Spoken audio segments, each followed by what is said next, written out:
I was listening to a podcast this week. I do a lot of driving during the week with my other job, so I do a lot of listening to podcasts. And I was listening to one by Jillian Michaels. Now, if you know Jillian Michaels, she was one of the personal trainers on The Biggest Loser, if you remember her yelling and screaming at people. Well, now she's got a podcast, and she's interviewing a lot of people. And it's kind of interesting to watch Jillian Michaels' transformation in some ways. And this week she was interviewing Victor Davis Hanson. I don't know if you know who he is. He is a senior fellow at the Hoover Institute, and he's a renowned historian. So the guy's knowledge of history is vast. And so she was asking him, so what is communism? What is fascism? What is socialism? And so they were kind of walking through it, and he was giving the history of these things. And in the process, they began talking about Jesus. Now, as far as I know, I don't know that Victor Davis Hanson is a Christian, but he had a lot of knowledge about Jesus, so he's starting to go through about Jesus, and he's talking about how not only do we have references to Jesus in the Bible, but we also have references to Jesus in Roman literature by Tacitus and others. And all of a sudden, Jillian's like, "What? You mean to tell me that he's not a myth?" And he's like, and I'm paraphrasing a little bit, he's like, no. There's all sorts of, outside of the Bible, there's attestations of the fact that Jesus was a person. She said, well, I grew up in a non-religious home, and I just always thought Jesus was a myth, and it was just kind of a story that these disciples wrote down about him. He was like, oh, no, he was a real person who walked on the earth. And it's just as I was listening to that, and it was kind of like the light bulbs were like going off in her head. Now, she didn't come to faith or anything, but she was just startled to realize that Jesus really was, and any historian worth their salt admits the evidence is there that Jesus did walk on this earth. And so it was just interesting to watch that. But I was just thinking about the sermon this Sunday, who is Jesus? And for a lot of people who grow up in atheistic or non-religious households, they tend to be real skeptical, like Jillian was, that he ever existed. But then I thought, I wonder how other religions think about Jesus. Well, the Jehovah's Witnesses, which are technically a cult, a Christian cult, they believe that Jesus was created by God, and he actually was Michael the archangel, and they don't believe that Jesus has always existed with the Father. So they believe Jesus is a created being. If you go to traditional Judaism believes that Jesus was a good man. He wasn't divine, but overall he was probably a good man. If you go to Islam believes that Jesus existed, but that Jesus was a prophet, and he was a supreme prophet, but he was nonetheless a prophet who was created by God. He was not an eternal God in the flesh. If you go to the Baha'i faith, they believe that Jesus was a manifestation of God. He was a divine educator, kind of like Moses and Abraham, but again, he was not God in the flesh. And you can go on. And there's a big debate. Who is Jesus? Who was Jesus? And in fact, where you come down on that debate is going to affect your life, what you believe about Jesus. So if you have your Bibles, turn to John chapter 7. We've been going through the Gospel of John. And next week, by the way, we will not be meeting in here. Our English service will be meeting in the original Warren Baptist Church building next door in the Fellowship Hall. That's where the church originally met for the first decade plus of its existence, because next week our Haitian congregation is inviting other Haitian churches to join them, and so we're going to let them have the big space, okay? So next week we're next door in the Fellowship Hall. Brother Paul's going to be preaching for me because I'll be in here with our Haitian congregation next week, and he'll be preaching on John 8. But today, let's take a look again at John chapter 7. And if you look at verse 1, the first two words are after this, so let me give you some background here, what happened before. If you go back to chapter 6, Jesus feeds the 5,000 men, probably more like 15,000. As a result, the next day, the people get They try to find Jesus because they wanted to make him king by force, because they were thinking, hey, you know what? If we can make Jesus king, then he can feed us and he can heal us and everything's going to be great. But of course, Jesus knew that was going to happen. So that night before the next day, he walked on water and went across the lake. Right, and his disciples were on the other side of the lake. He had sent them across the boat, and that's where the famous Jesus walking on the water story is there.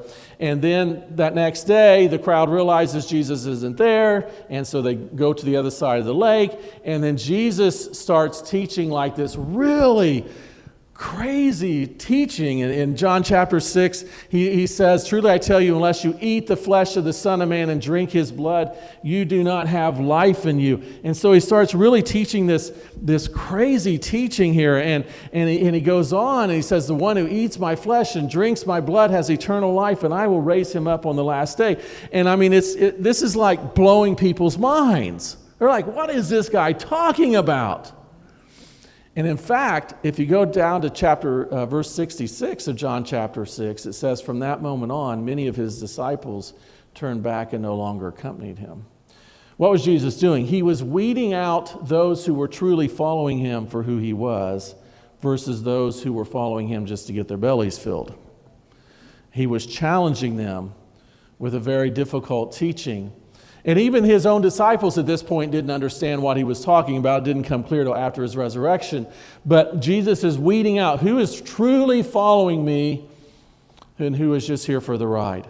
So that's kind of what had happened in John chapter 6. And so John chapter 7 starts off with, after those events, if you read the first part of John chapter 7, after those events, you have Jesus' brothers, and they come up to Jesus and they said, hey, you know what? There's the Feast of the Tabernacles, or Feast of Shelters, a Feast of Booths, depends on your translation, same feast. And they're like, hey, this is going on in Jerusalem, Jesus. You need to go down there and show off, show them who you are. And even his own brothers did not believe they just couldn't accept that their own brother was the Messiah, okay? You probably have that same problem too, right? If your siblings, so they're like, so why don't you go down there and show off? And Jesus is like, nope, it's not my time. You guys go ahead. You can go whenever you want, but I'm not going right now. And then, of course, later in the week, Jesus does go down there. And after the feast is already halfway over, it was a 7-day feast, Jesus shows up and he starts teaching in the temple there. And there's a lot of tension going on. And so when Jesus starts teaching, the crowd starts debating, who is this man? So let me give you a few things, and I could spend a whole sermon on each one of these points this morning, but I just want to give you a few things in this passage here. First of all, who is Jesus? First of all, Jesus was a sinless man. Jesus was a sinless man. Let's look at our text here. It says, verse 12, and it says, there was a lot of murmuring about him among the crowds. And some were saying, he's a good man. Others were saying, no, on the contrary, he's deceiving the people. So this brings a good question. Was Jesus a good man? Or was he a deceiver? They're having all sorts of debates. Now, if you look at other religions around the world, most of them reference Jesus, and most of them will all conclude that, yeah, he was a good man. As far as they're concerned. Like in Hinduism, they say Jesus was an enlightened avatar. He was an enlightened guru. Good man. Buddhists will say that Jesus was a compassionate figure. He was a wise and a moral teacher. Good man. New Age traditions say that Jesus was a spiritual master and he was an ascended being. Yeah, he's a good guy. Pop culture. A lot of times Jesus will be displayed as symbols of peace and love and things like that. So yeah, he was a good man. So the question is, why are some of these people saying that? Why are they saying Jesus was a good man? Well, for one, he was healing people. If you go to John chapter 1, it says the first time he was in Jerusalem, he was healing people of all kinds of diseases. If you go later in John chapter 4, he heals the royal official's son, this long-distance healing. In John chapter 5, he makes this man who'd been lame for 38 years walk again. And in John chapter 6, he had fed 5,000 people. That's just the men, not including women and children, probably more like 6,000. And if you go into Matthew, Mark, and Luke, they give all sorts of other miracles that Jesus did. And when you read about Jesus' miracles, you don't read of him calling fire down from heaven and burning up people, right? Could have done that, but he didn't do that. You don't read Jesus harming people and doing things to hurt them physically. So yeah, he's a good man. I mean, I would say he was a good man. He was healing people, right? And so Jesus was doing that. But was Jesus simply just a good man? I mean, because if Jesus was just a good guy, why are we here this morning worshiping him? Because there was a lot of good guys, but we're not. For example, Socrates, the Greek philosopher. A lot of people say Socrates was a good guy. In fact, he was willing to die for his principles. But if you dig into Socrates' life, you also find that he neglected his family. And you can do the same. There was another great leader. His name was Ashoka the Great. He was an Indian leader, and he converted to Buddhism. And many people said he was a really good man after his conversion to Buddhism. The problem is, if you study Ashoka's life, before he converted to Buddhism, he was an evil, mean guy. Slaughtered people right and left. In fact, if you go to history and you look at all the good people that we would say are pretty good people, you will find they were maybe good in one sense, but not necessarily good in another area, right? They may have been a good moral person, but then on the other hand, they also had issues with neglecting their families. Or they had something in their lives. Every good person, if you look at every good person in history, has some things that necessarily aren't so good. And so a lot of people are having this conversation. Some people says, well, he's a good guy. But then you have other people and they're saying, no, he's not a good guy. He's deceiving the people. And why are they saying that? Well, a lot of them, and remember, this is a Jewish audience. This is a Jewish context. The Jews expected a Messiah to come and he would lead this great rebellion and he would set up his kingdom on the earth and things like that. And instead, here's Jesus talking about repentance and the kingdom of God and loving your enemies. And they're like, wait a minute, that's not what the Messiah is supposed to do. He's deceiving the people. And then Jesus, if you look at the Sermon on the Mount, Matthew 5-7, Jesus would get up there and he would say, you have heard it said. And then he'd say, but I say to you. And a lot of people are like, wait a minute.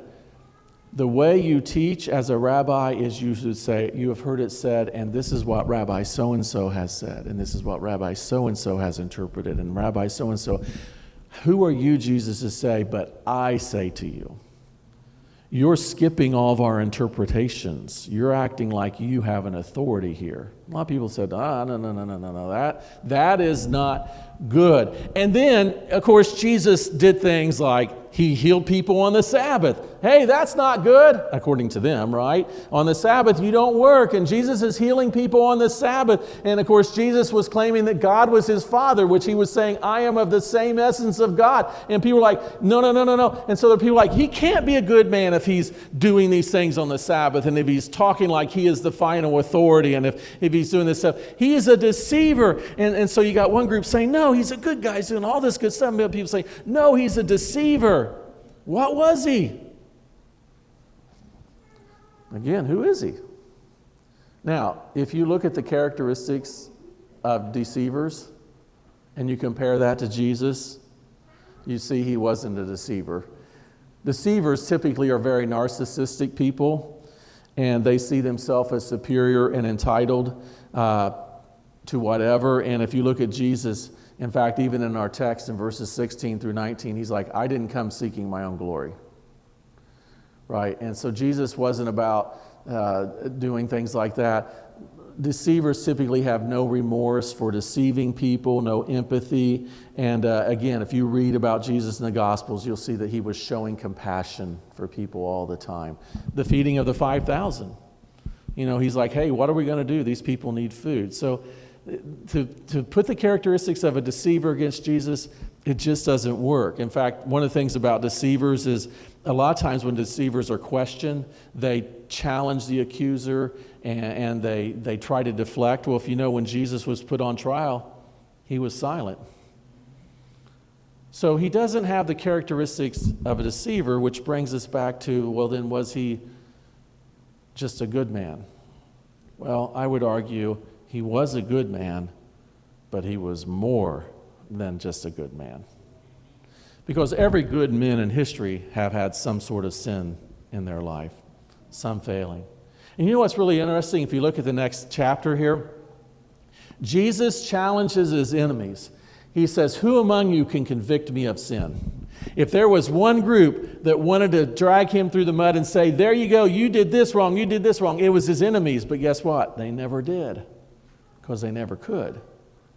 And Peter, one of his disciples who was with him for 3.5 years, Peter later wrote about Jesus, and he said this: he did not commit sin, and no deceit was found in his mouth. He wasn't a deceiver. He didn't commit sin. John, another one of his disciples who was with him for those 3.5 years, whatever, he says, you know that he was revealed so that he might take away sins, and there is no sin in him. So the guys that walked with him all said, we never saw any sin in him. He challenged his enemies, convict me of sin. They never did. So Jesus was a good man, but he was more than just a good man. He was a sinless man. And that's a huge, huge difference. So when Jesus shows up at the end of the feast, he starts teaching. Numerous debates break out about who he is. Some of the people in Jerusalem are saying, isn't this the man they're trying to kill? This is verse 25. Yet, look, he's speaking publicly and they're saying nothing to him. Could it be true the authorities know that he is the Messiah? But we know where this man is from. When the Messiah comes, nobody will know where he is from. Let me tell you another thing about who Jesus is. Jesus was the fulfillment of prophecy. You said there's some of the crowd saying, we know where this man is from. We know where he comes from. There was some who were saying, we know where he comes from. Then there's other people who were saying, but when the Messiah comes, we're not supposed to know where he's from. Here's the deal.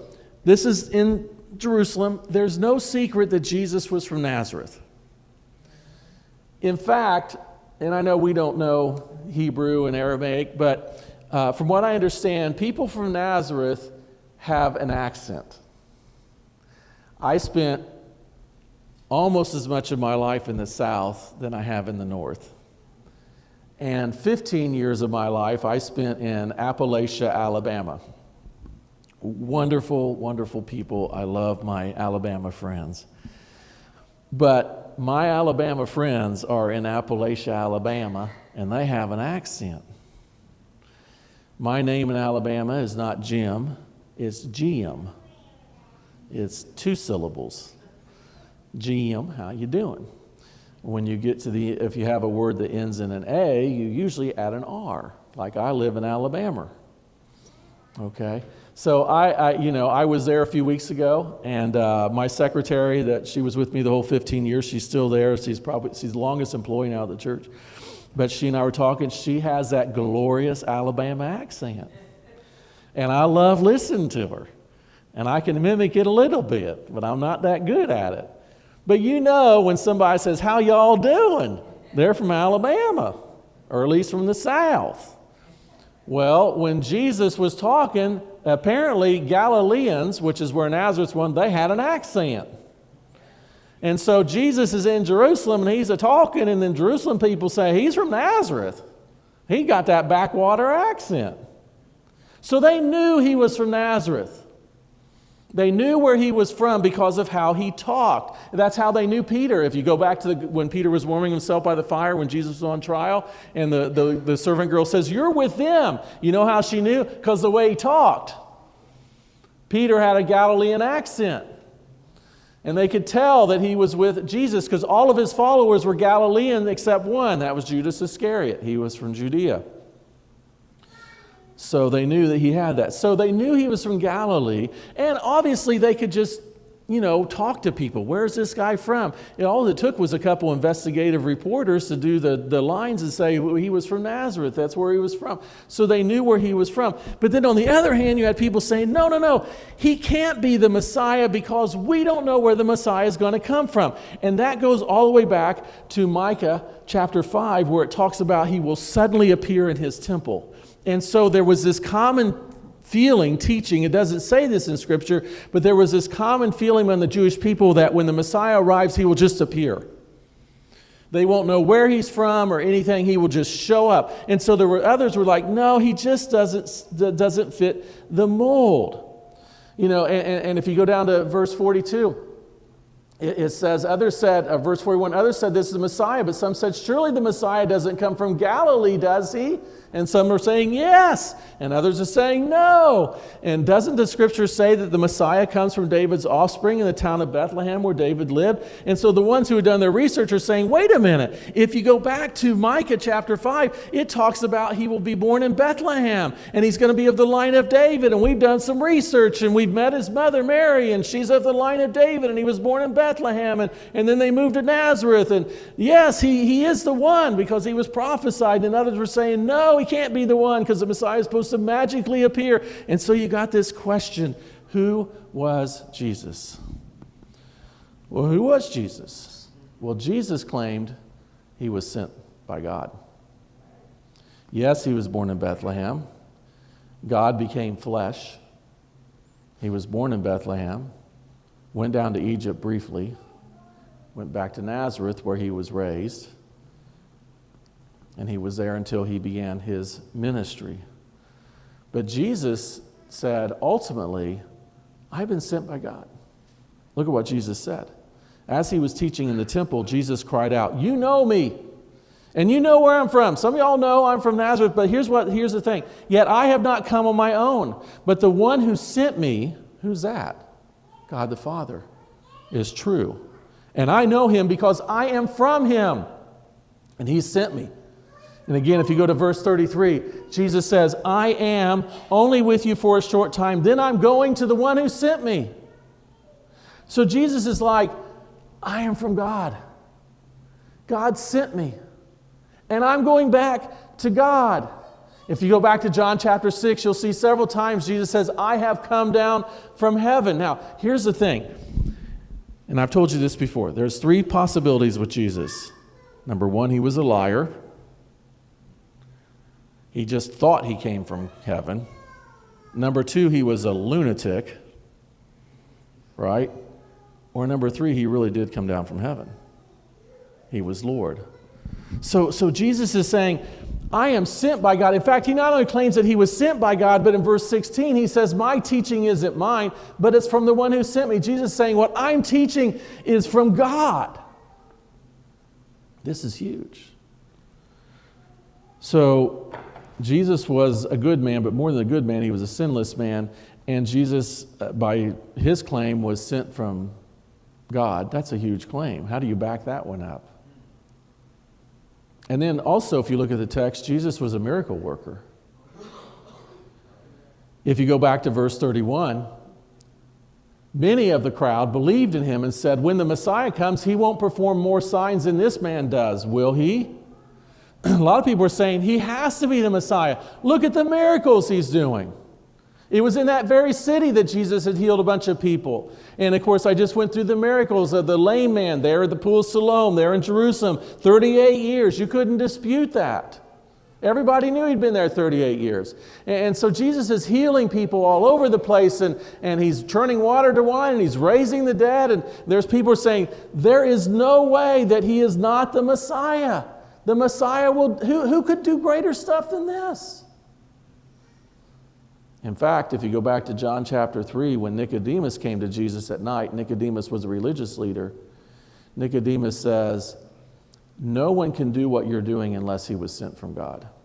This was a religious leader. So he was a miracle worker. He's also a prophet.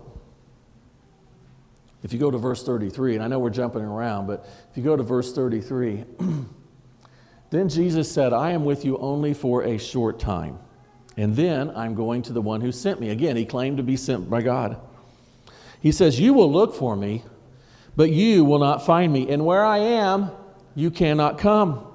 And then the Jews said to one another, where does he intend to go, that we won't find him? He doesn't intend to go to the Jewish people dispersed among the Greeks and teach the Greeks, does he? In other words, is he going to leave the area? Verse 36, what is this remark he made? You will look for me and you will not find me, and where I go you cannot come. What is Jesus saying? What is Jesus predicting? His death. Where I'm going, you cannot come.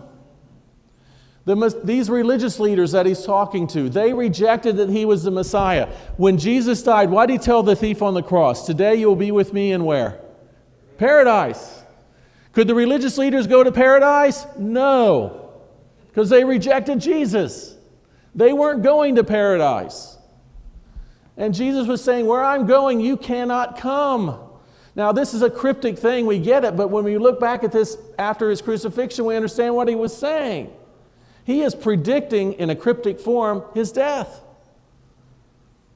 And again, later as we get into the Gospels, he gets clearer and clearer on his death. Verse 40.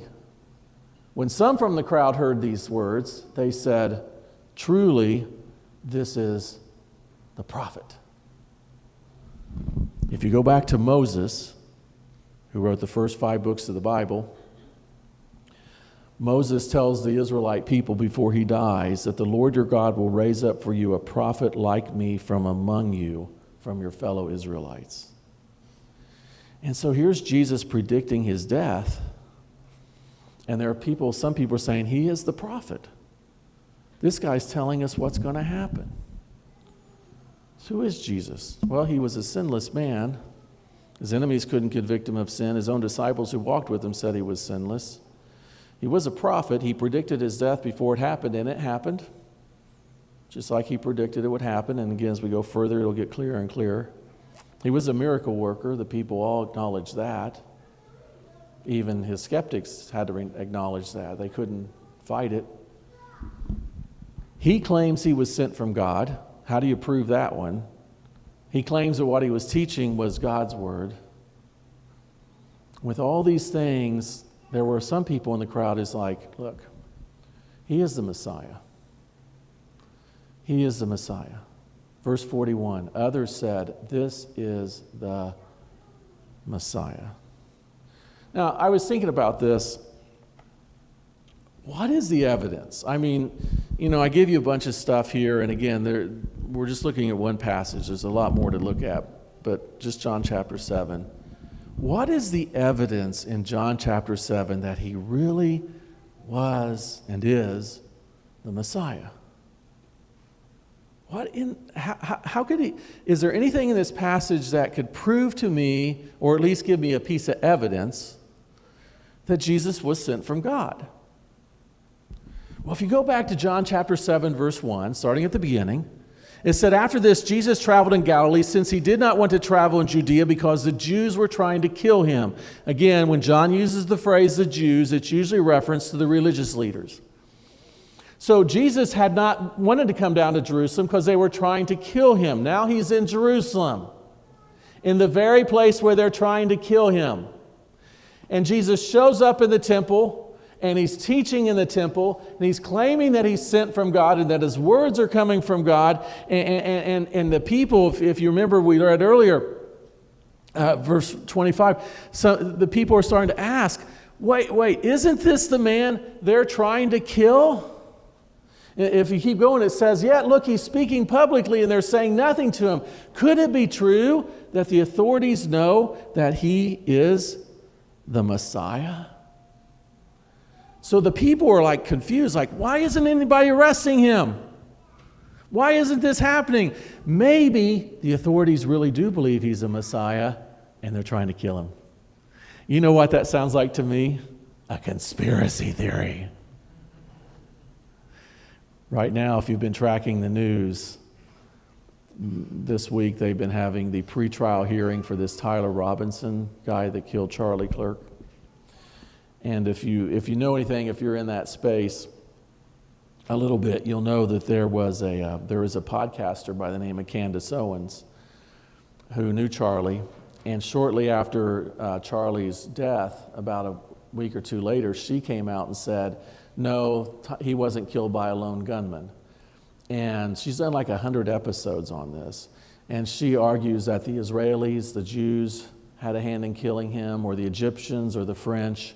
That she's posited the idea that the microphone probably blew up, or that there was a trap door underneath and he was shot from underneath. And you know, people like smirk, but she is a very convincing person. Very convincing if you've seen her do this. And what's happened is she has made millions in the last year. People are buying her merchandise because she knows the truth. Could it be? Could it be this? Could it be that? I have the receipts. My sources tell me. Of course, she never reveals her sources. Now this week, they've had the hearing. And now on camera, we're seeing the evidence. And it's blowing up in her face. And people are calling her out, saying, you've been lying this whole time. You've been promoting this conspiracy theory that it wasn't a lone gunman, and here's all the evidence. We got video evidence. We got DNA evidence. The evidence is clear. This one young man shot Kirk in the neck.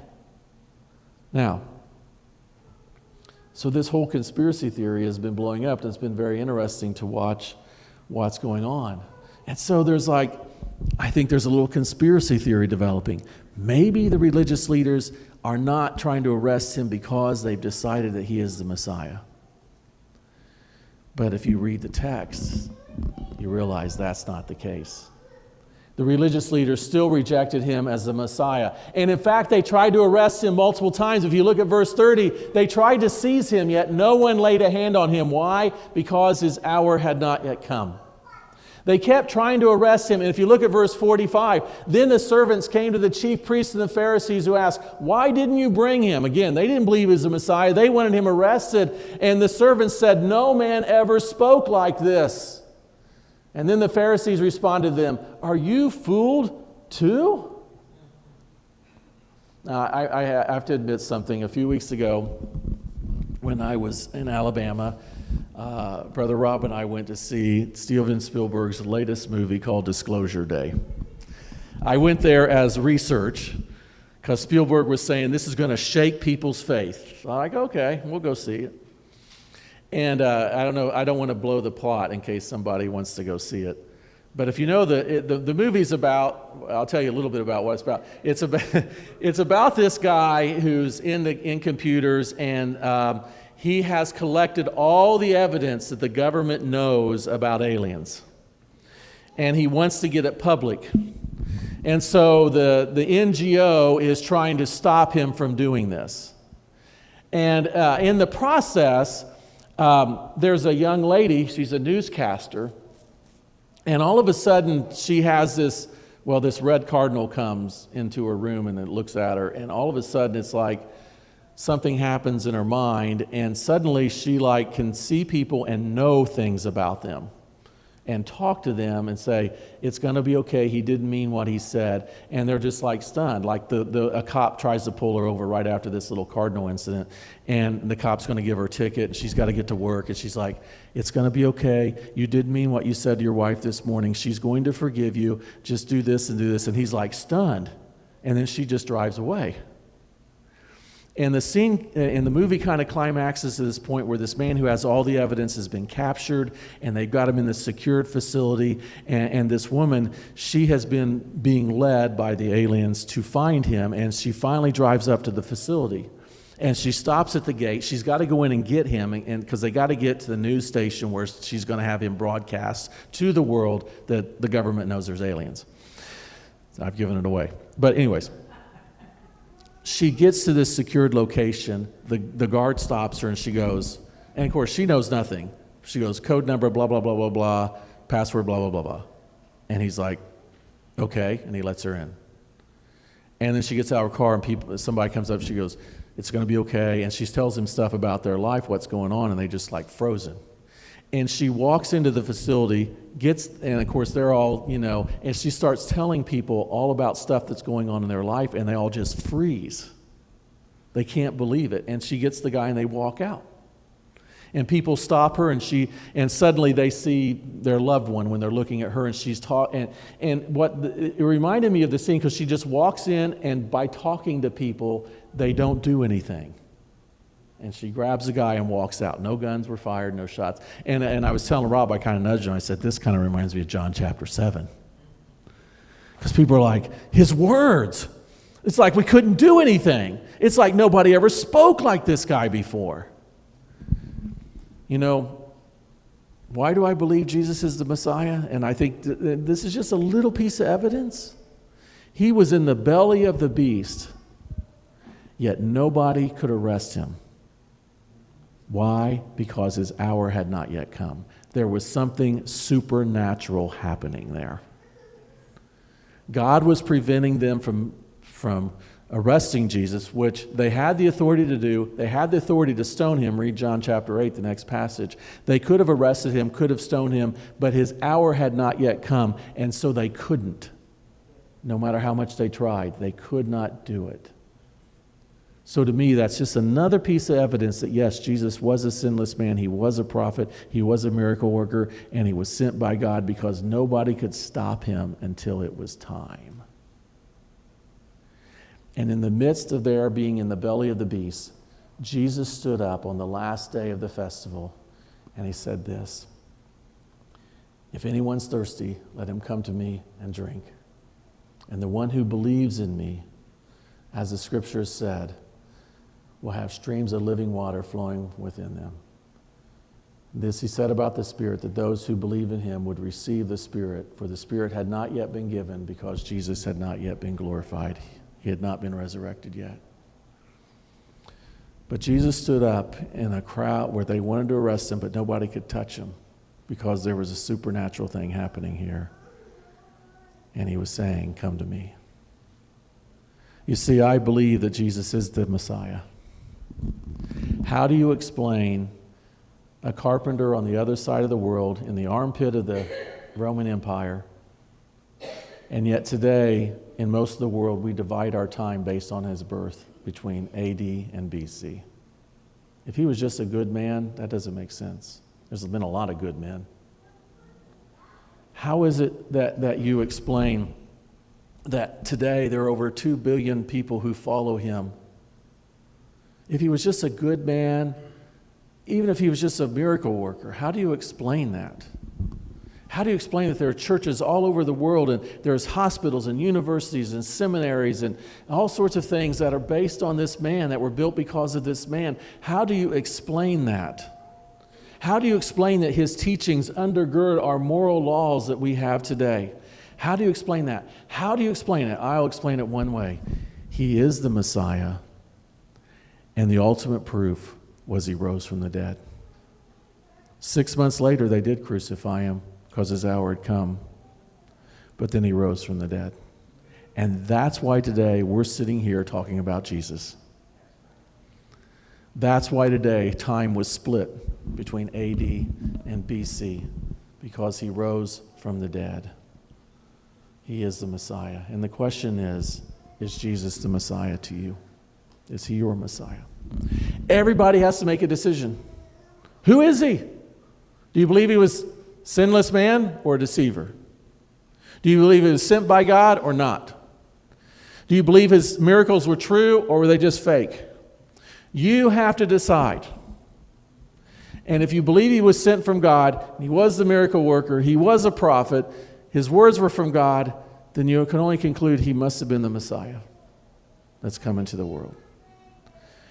And if you come to that conclusion, you and I have one response. We need to surrender all to him. Initially, that means saying, "Lord, I believe."